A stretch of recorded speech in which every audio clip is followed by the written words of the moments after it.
This week's sketchbook assignment is to create an artist's biography spread. I'm going to show you some examples here of pages done by past students to give you some inspiration. I want to point out a few techniques that you might be interested in trying out. One of these is extending your pages so that you have a fold out.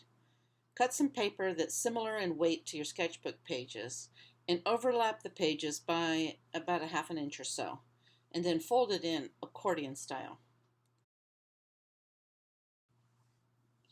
You should work at least across a set of pages, but several examples shown here are actually more than a two-page spread.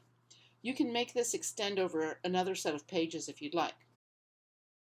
Notice that some of the examples have a gallery set up.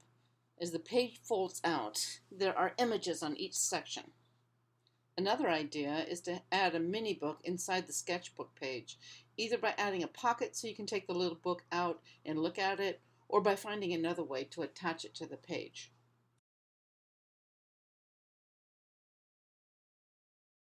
I also want to encourage you to learn about new artists. You might take advantage of this opportunity to create the first draft of an investigation into an artist that you may include in your final lesson plan project. I look forward to seeing what you come up with.